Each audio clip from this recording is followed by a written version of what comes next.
Vamos com notícia internacional e importante que está movimentando o mundo na manhã dessa segunda-feira, começo da semana. Na Venezuela, o dia de ontem foi de votação tranquila e com alto comparecimento do povo. Marcelo Torres, nosso correspondente internacional, preparou uma reportagem para dizer como é que foi o pleito eleitoral no país vizinho. A vontade de votar era tanta que muita gente dormiu na fila. Este era o cenário às 5 da manhã numa cidade nos Andes venezuelanos. As urnas abriram às 6 e a grande maioria dos eleitores se apressou para votar de manhã. Esta mulher diz que não via tanto movimento desde 1999. Foi o ano em que Hugo Chávez foi eleito presidente. Em toda a Venezuela foram instalados mais de 15 mil centros de votação. O sol quente e as filas não intimidaram os eleitores. 21 milhões de venezuelanos estavam habilitados a votar, mas o número exato ainda é incerto porque muitos estão no exterior e não conseguiram se registrar nas embaixadas. Outros não conseguiram votar porque as fronteiras terrestres do país foram fechadas. De qualquer maneira, essa deve ser uma das eleições com maior participação popular na história do país. O atual presidente Nicolás Maduro votou dentro de uma sessão montada numa instalação militar. Na saída, ele disse aos jornalistas que a campanha foi aberta, que todos puderam falar e que o único perseguido foi ele, pelo que chamou de poderes do mundo. Perseguido internacionalmente por los poderes del mundo. Já o principal candidato da oposição, Edmundo Gonçalves, votou com a família numa sessão em um bairro nobre no leste de Caracas. Ele disse confiar que as Forças Armadas farão respeitar a vontade expressa nas urnas e que os venezuelanos estão demonstrando que são um só povo. Os venezuelanos estamos demonstrando que somos um solo pueblo. Os mais de 7 milhões de cidadãos do país espalhados pelo mundo acompanharam as notícias de domingo com interesse. Yulimar Rojas, representante olímpica do atletismo venezuelano, deu uma pausa nos treinos em Paris para votar na embaixada. Bom, a gente viu na reportagem que o Conselho Nacional Eleitoral da Venezuela declarou que Nicolás Maduro venceu a eleição com 51% dos votos, só que a oposição questiona o resultado. Marcelo Torres, o nosso correspondente internacional, está em Caracas e vai chegar com mais informações ao vivo agora para a gente. Ô Marcelo, por que a oposição não aceita o resultado e como está a repercussão desse caso pelo mundo, meu amigo? Bom dia, um prazer muito grande falar com você e bem-vindo ao Primeiro Impacto. Bom dia, Darlison. Bom dia para a Dani e para todo mundo que está acompanhando o Primeiro Impacto. Bom, para a gente entender essa situação, eu queria fazer uma comparação com o sistema do Brasil. No Brasil, as pessoas votam em urnas eletrônicas e em cada sessão a urna eletrônica imprime aquele boletim de urna que mostra os votos de cada candidato naquela urna. Isso geralmente é publicado na porta da sessão, todos os fiscais dos partidos conseguem analisar, somar, enfim, deixar tudo anotado para conferir depois. Aqui na Venezuela, isso não está acontecendo dessa maneira. Pela lei, sim, as pessoas poderiam chegar nas sessões e conferir tudo isso daí, mas não é o que está acontecendo na prática. A oposição denuncia que em muitas dessas sessões os fiscais deles não tiveram acesso. Aqui tem uma pequena diferença, que além de fazer o voto eletrônico, esse voto é impresso e colocado na urna. Então tem uma conferência ali, do voto eletrônico, do boletim que sai da urna, com a contagem feita manualmente.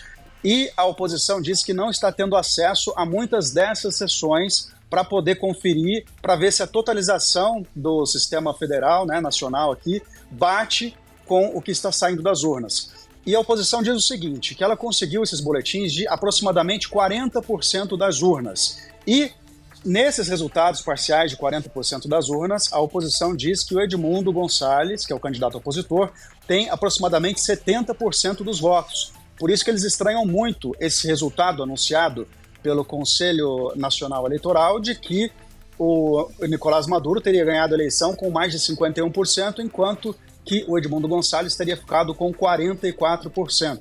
Essa é a base de toda a discussão por aqui. A gente sabe que isso já está repercutindo no mundo inteiro. Vamos começar primeiro com os países que aceitaram esse resultado da Venezuela e deram os parabéns. Os parabéns vieram da Guatemala, de Honduras, da Bolívia, da Rússia e da China. E aí a gente tem uma série de outros países que, no mínimo, têm dúvidas sobre o resultado até agora. O Brasil é um deles. O Brasil não expressou oficialmente que tem dúvidas sobre o resultado, mas disse que vai esperar a publicação das atas, dessas que eu falei agora há pouco, das sessões, para se manifestar. Outros países foram um pouco mais contundentes. Olha, a Colômbia disse que é importante esclarecer todas as dúvidas O Chile afirma que não vai reconhecer resultados que ele não considere transparentes, e o Gabriel Boric, o presidente chileno, fez um tweet, né, dizendo que é difícil acreditar nesse resultado que foi divulgado pelo CNE aqui na Venezuela. A Costa Rica não reconheceu os resultados. Os Estados Unidos diz que tem sérias preocupações a respeito desse resultado. O Uruguai não reconhece. Reino Unido também não reconhece. E a Argentina teve até agora a fala mais dura, como já era de se esperar, né? O Javier Milei, de maneira ideológica, ele se opõe radicalmente ao Nicolás Maduro, e ele disse o seguinte: ditador Maduro fora. Maduro respondeu na lata. Ele falou assim: olha, você é um covarde e não aguenta um round, né? Se referindo aí a uma luta de boxe. Agora, os próximos dias devem ser bastante tensos aqui na Venezuela, com essa contestação do resultado pela oposição, e o que todo mundo aguarda é que realmente todas essas atas sejam publicadas para que as pessoas possam se certificar de que realmente Nicolás Maduro teve todos esses votos que o comitê, a comissão eleitoral está dizendo que ele teve, viu, Darlison? Vamos fazer o seguinte, Rafa, eu vou para Brasília agora, eu continuo aqui com o Marcelo. Seguinte, Marcelo, eu vou agradecer a você por enquanto, a gente vai voltar nesse assunto ainda hoje, claro que é a repercussão de um fato muito importante, porque impacta diretamente o Brasil, por se tratar de um país aqui da América do Sul com quem o Brasil tem relações. E a gente vai voltar a falar desse assunto, mas eu quero ainda, sobre a eleição na Venezuela, ir para Brasília para conversar com o Murilo Fagundes, porque ele vai falar da repercussão desse resultado aqui no Brasil. Ô Murilo, o Marcelo Torres disse agora há pouco que o Brasil ainda não se manifestou de maneira oficial. O que está sendo esperado para que o governo se posicione sobre o resultado na Venezuela? Bom dia. Oi, Darlison, bom dia a você, a Dani, ao Marcelo, a todos que nos acompanham. Veja só, Darlison, o governo está adotando bastante cautela em relação à Venezuela e vai aguardar a totalização das atas. Tivemos 80% das urnas, então, apuradas ali, já com a declaração oficial da reeleição de Maduro, mas o governo brasileiro está adotando essa cautela, vai esperar a conclusão desse processo eleitoral, vai esperar, inclusive, a manifestação da oposição e dos organismos internacionais e dos observadores que lá estão. O assessor para assuntos internacionais do governo Lula, Celso Amorim, foi enviado à Venezuela. Ele se manifestou antes do resultado, disse que era muito positiva a participação em massa dos venezuelanos do processo eleitoral e disse que aguardava o respeito ao resultado das eleições. Lembrando, isso antes do resultado. Agora que tivemos o resultado, já com a oposição questionando, a oposição dizendo que foi a oposição que saiu vitoriosa com mais de 70% dos votos, ainda não tivemos a manifestação do governo brasileiro. A gente destaca, Darlison, que Lula e Maduro são aliados históricos, mas que nos últimos meses os dois têm tido uma escalada de atritos. Lula, inclusive, disse que se assustou com uma fala de Maduro prometendo um banho de sangue caso ele saísse derrotado. Maduro rebateu, disse que Lula tinha que tomar um chá de camomila. E então ficaram nesses atritos entre os dois. Maduro também questionou o sistema eletrônico de votação brasileiro, até deixando o TSE bastante revoltado. Então tivemos esses reveses na relação entre Brasil e Venezuela nos últimos dias e por isso então a situação está bastante delicada.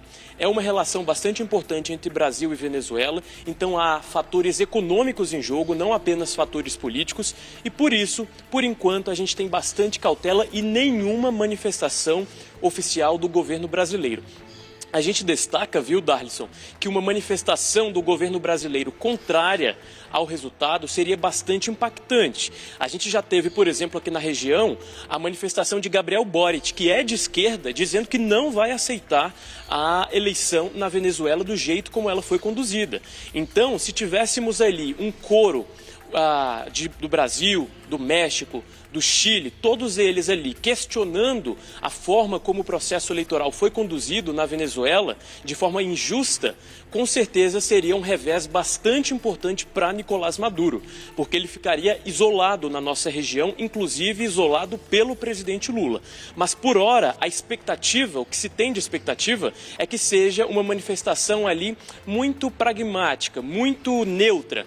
Essa é a expectativa de momento, mas, como eu disse, ainda ainda não tivemos nenhum tipo de manifestação, nem do presidente Lula, nem do Ministério das Relações Exteriores, o Palácio do Itamaraty.